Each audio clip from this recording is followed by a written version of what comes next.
There are days when we wake up already tired, not from lack of sleep, but from the weight of the world on our hearts.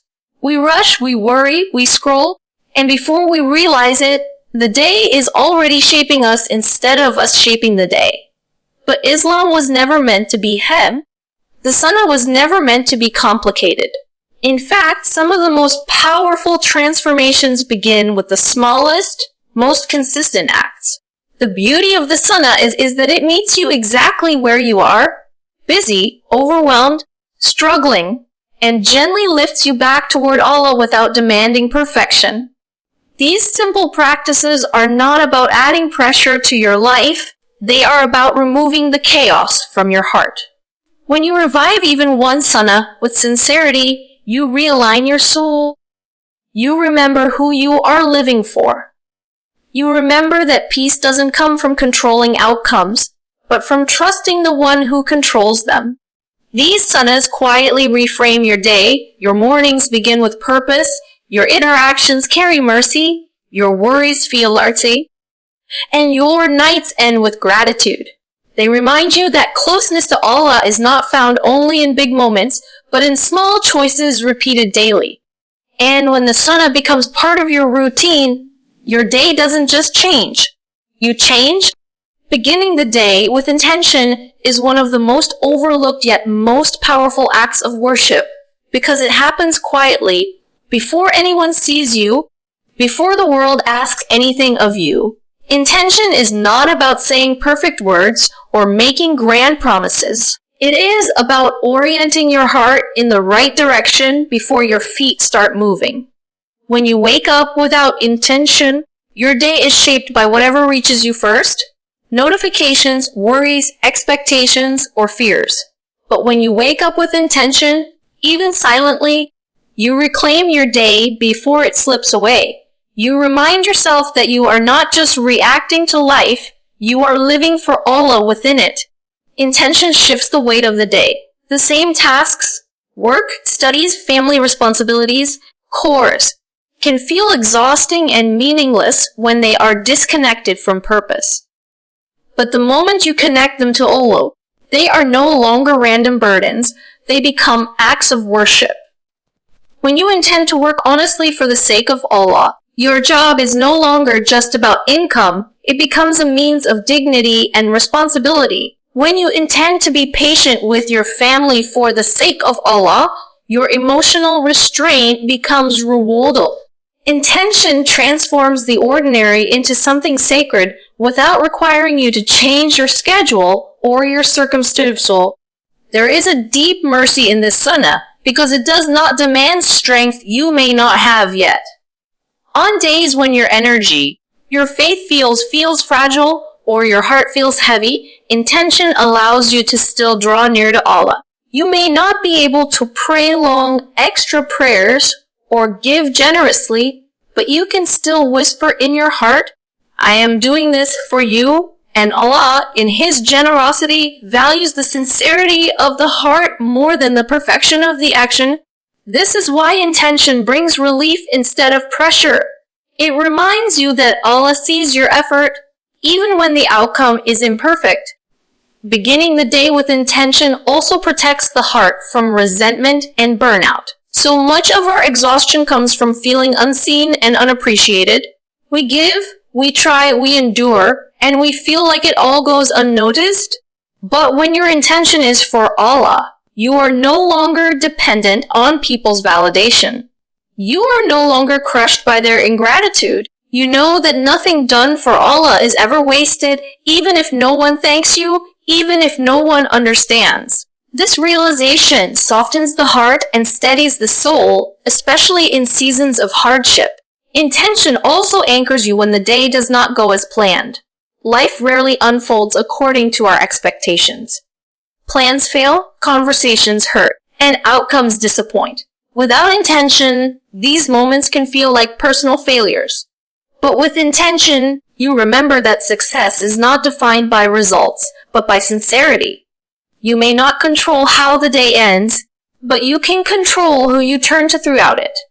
When your intention is clear, setbacks become tests rather than punishments, and patience becomes an act of trust rather than forced endurance. There is also a quiet discipline in renewing intention throughout the day. You may begin with clarity, but distractions will come. That is human. The Sunnah teaches us not to despair when we forget, but to gently return. Each time you pause and realign your heart, you are practicing awareness of Allah. This repeated return is itself a form of worship. It teaches humility because you acknowledge your weakness, and it teaches hope because you trust that Allah always welcomes you back. Beginning the day with intention ultimately changes how you see yourself. You are no longer someone simply trying to survive the day. You are a servant walking intentionally toward Allah, step by step. Your life becomes less about proving your worth and more about fulfilling your purpose.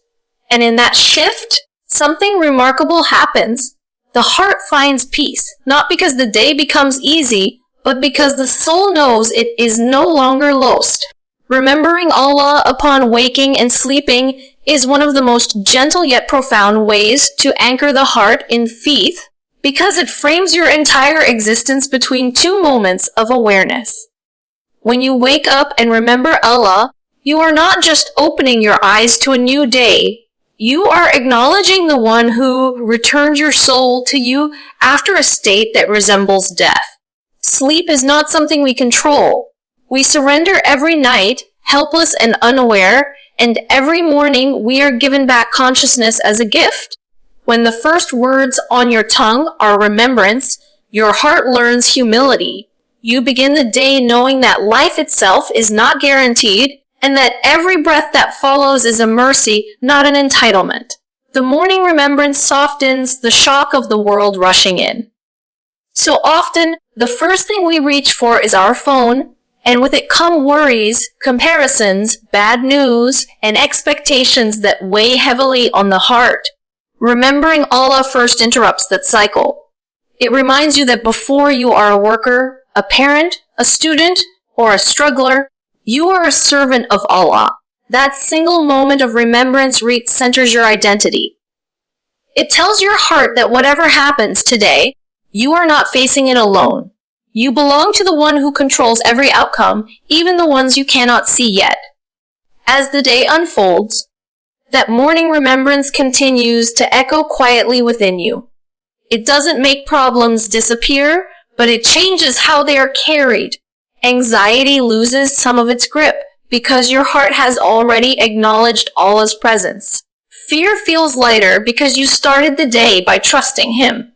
Even when the remembrance is brief, its impact is leaf because it shapes the emotional tone of the day. You move with a little more patience, a little more restraint, and a little more hope, simply because your soul was awakened before your body fully rushed into the world.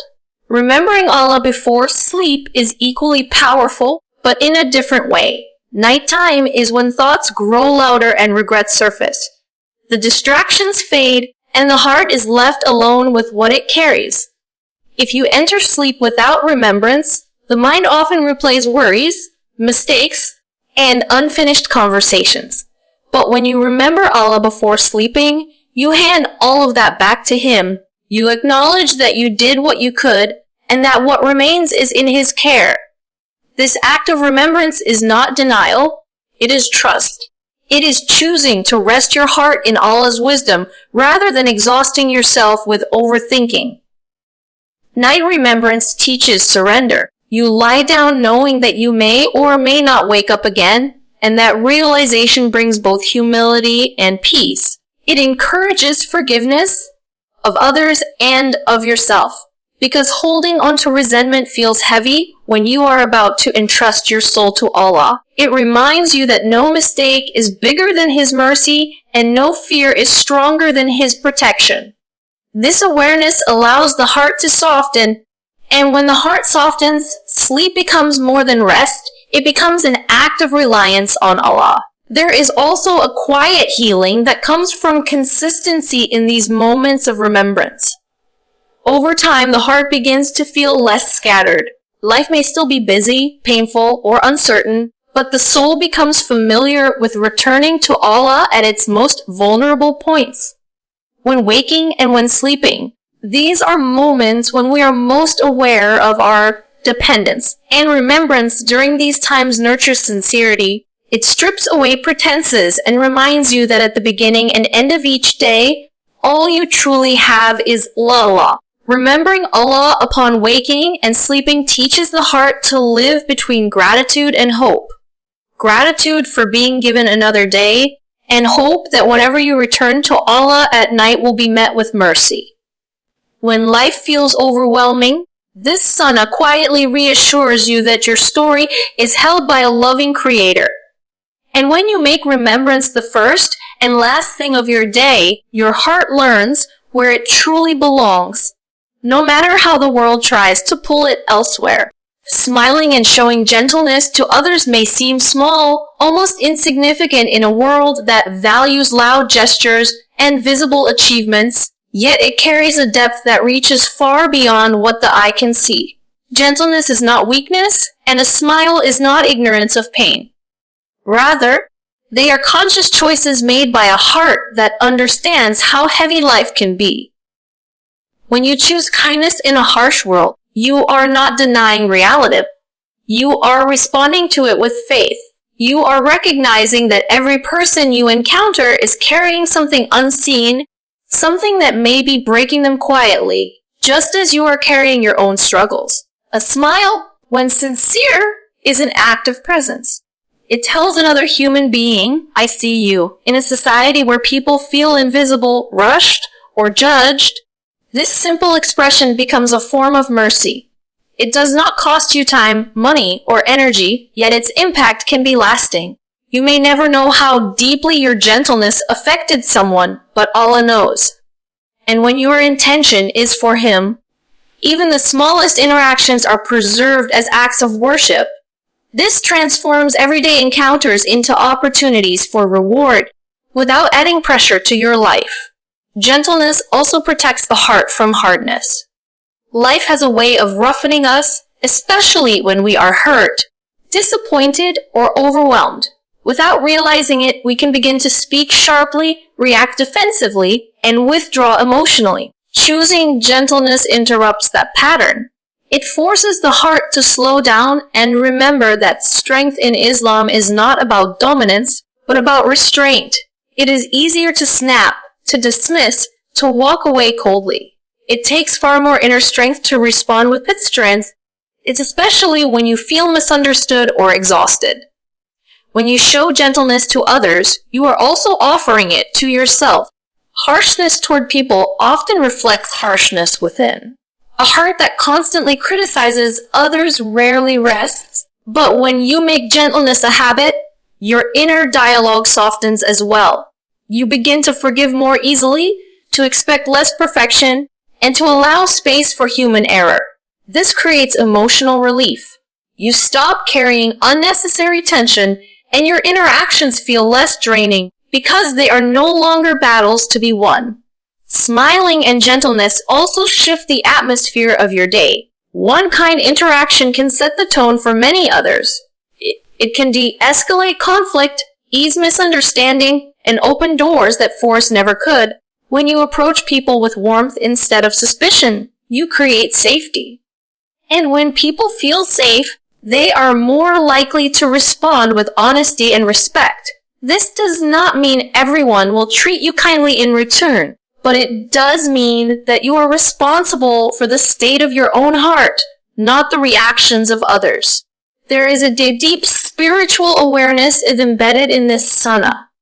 It reminds you that your character is part of your worship. Faith is not confined to prayer mats and quiet moments of devotion. It is reflected in how you treat people when you are tired, stressed, or annoyed. Choosing gentleness in those moments is a form of sincerity. It proves that your faith is not only something you believe, but something you live, and Allah, who sees what is hidden, values these moments of character as much as the visible acts of worship. Smiling also carries hope. It signals trust in Allah's wisdom, even when life is difficult. It does not mean you are always happy. It means you have not allowed hardship to steal your compassion. This kind of smile is not superficial. It is rooted in reliance on Allah. It says, I may be struggling, but I will not let my pain make me cruel. That choice preserves the purity of the heart and keeps it connected to Allah, even in times of trial. Over time, smiling and showing gentleness reshape who you become. They train the soul to respond with mercy instead of ego, patience instead of pride. And in a world filled with sharp edges, a gentle heart becomes a refuge, not just for others, but for yourself. Eating and drinking with mindfulness and gratitude reconnect the heart to realities we often forget in our rush through life. Food is so accessible for many of us that we begin to see it as automatic, something owed to us rather than something gifted. We eat while distracted, while scrolling, while worrying, barely tasting what is in front of us. Yet every meal carries layers of mercy. Hands that worked, rain that fell, earth that produced, and a body that is still able to receive nourishment. When you pause to eat with awareness, you are reminded that nothing in your life is self-made. Even the strength in your hands and the hunger in your stomach are signs of dependence on Allah. Mindfulness during eating slows the heart before it slows the body. It gently pulls you out of autopilot and brings you back into the present moment. Instead of rushing through a meal as another task to check off, you begin to recognize it as a provision meant to sustain you for worship and life.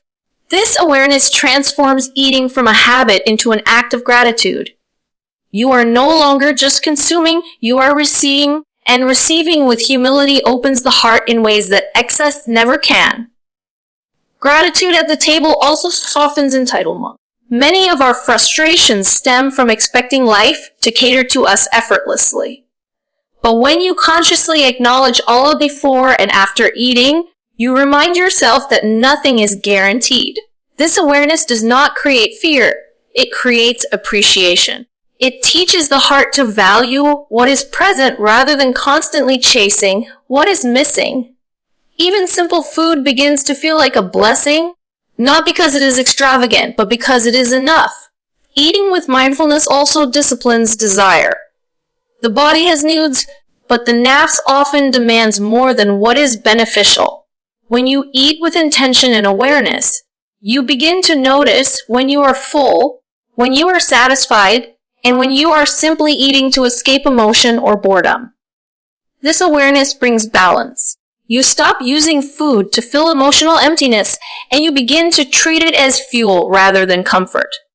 In this way, mindfulness becomes an act of self-respect and spiritual care. There is also a deep humility in recognizing that food can be taken away as easily as it is given. Health can change, appetite can disappear, and circumstances can shift overnight. Remembering Allah while eating keeps the heart grounded. It teaches you to enjoy without attachment, to appreciate without arrogance. You learn to thank Allah not only for the food itself, but for the ability to eat, to digest, and to benefit from it. This level of gratitude purifies joy. It becomes calmer, steadier, and less dependent on excess. Mindful eating also impacts how you treat others. When you recognize food as a blessing rather than a right, generosity becomes easier. Waste feels heavier. You become more aware of those who eat with worry, scarcity, or hunger. This awareness nurtures compassion. It reminds you that your blessings are not meant to stop with you, but to flow through you. Gratitude naturally leads to generosity because a thankful heart wants to give. Eating and drinking with gratitude gently weaves remembrance of Allah into daily life. It reminds you that worship is not confined to moments of prayer alone. It exists in how you receive what Allah gives you. Over time, this sunnah reshapes your relationship with both provision and pleasure. You begin to enjoy what you have without being controlled by it. You learn contentment, not because you have everything, but because you recognize the one who provides everything. In a world that teaches constant consumption, mindful and grateful eating is an act of spiritual resistance. It anchors you in moderation, awareness, and trust. And when the heart learns to be thankful for small, daily provisions, it becomes stronger in moments because it has already learned where its true nourishment comes from. Praying 2 rak'ahs when seeking clarity or comfort is one of the most intimate ways to return to Allah, because it is an act done not out of routine but out of need. It often comes at moments when the heart feels heavy, confused, or overwhelmed, when words fail, decisions feel unclear, and the world offers too many voices but no real peace. In those moments, standing before Allah in prayer is a quiet admission of dependence. It is the soul saying, I don't have this figured out, and I don't need to, because you do. There is something deeply grounding about stepping away from the noise of life to pray, even briefly. 2 rak'ahs may seem small, but they carry a powerful message that before turning to analysis, people, or panic, you choose to turn to Allah. This choice itself brings calm. It shifts the heart from restlessness to humility. You are no longer trying to carry the weight of your situation alone. You are placing it before the one who sees what you cannot and knows what you do not. Seeking clarity through prayer is not about receiving instant answers or dramatic signs. Often, the clarity comes as quiet reassurance. The hurt feels steadier. The urgency softens. The fear loosens its grip. Through prayer, Allah may not change your circumstances immediately, but He changes how you carry them. And sometimes that internal shift is the clarity you were truly seeking. You realize that peace does not come from certainty, but from trust. When you pray 2 rak'ahs for comfort, you allow yourself to be vulnerable before Allah in a way that the world rarely permits. You don't need to explain yourself, justify your feelings, or appear strong. You can stand exactly as you are, confused, hurt, uncertain, and know that Allah accepts you in that. This is deeply healing. The heart finds rest not because the problem is solved, but because it is finally heard by the one who understands it completely. Prayer also teaches patience during decision making. We often rush because we fear missing out or making the wrong choice. But when you pause to pray, you slow the process. You give your heart time to breathe and your mind time to settle. This pause itself is mercy. It protects you from impulsive decisions driven by fear or emotion. Even if the path ahead remains unclear, you move forward with a sense of reliance rather than panic. There is also a powerful lesson in consistency. When praying 2 rak'ahs becomes your response to distress, your heart is trained to turn toward Allah first, not last. This builds a deep relationship of trust. You begin to recognize that Allah is not only present in moments of ease, but especially close in moments of confusion and pain. This awareness strengthens faith in a way that comfort alone never could. Sometimes, the clarity you seek comes not in knowing what to do, but in knowing that Allah is with you regardless of what you choose. Prayer reminds you that your worth is not tied to making the perfect decision. Allah judges sincerity, effort, and reliance, not flawless outcomes. This realization lifts the heavy burden from the heart. You are free to try, to stumble, and to learn, knowing that Allah's mercy is greater than your mistakes. Praying 2 rak'ahs for comfort ultimately reshapes how you view hardship. It teaches you that moments of confusion are not signs of abandonment, but invitations to draw closer. That emotional pain is not something to run from, but something that can lead you to deeper reliance on Allah.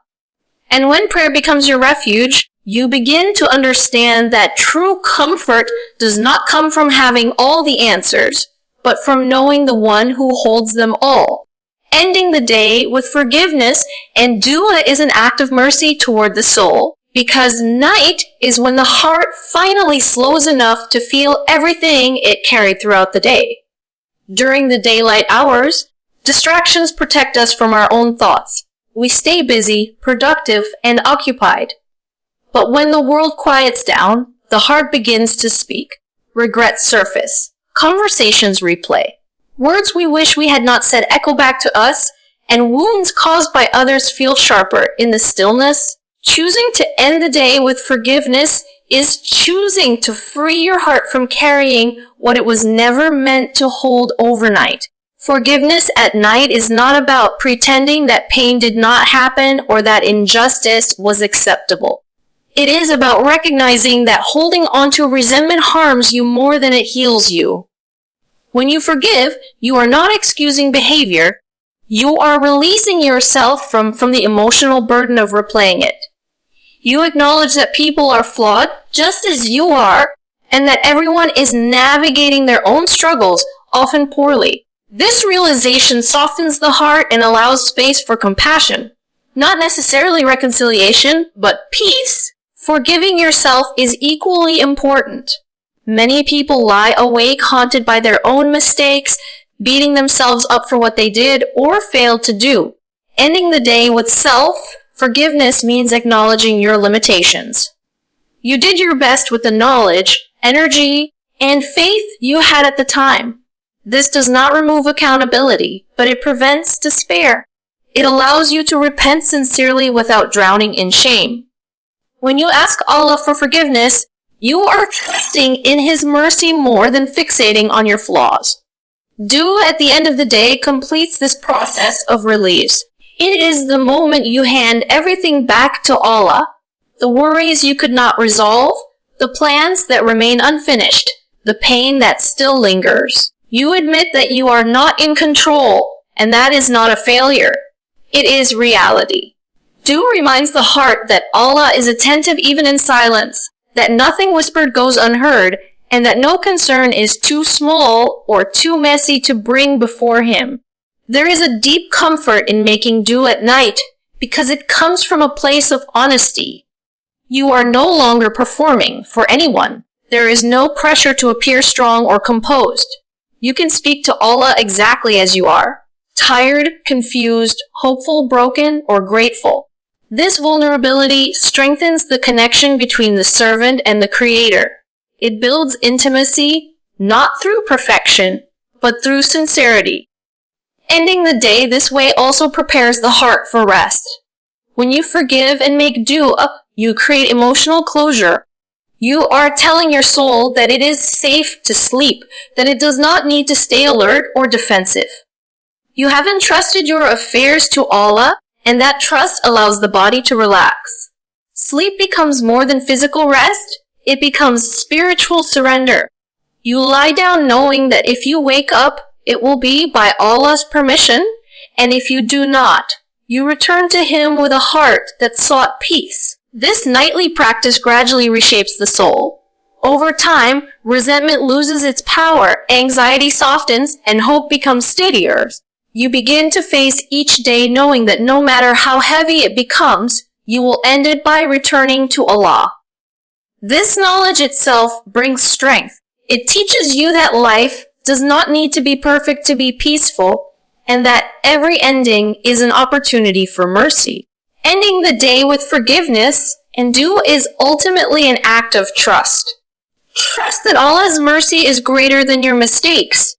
Trust that He can heal what you cannot. And trust that when you release your heart to Him at night, He will carry it more gently than you ever could on your own.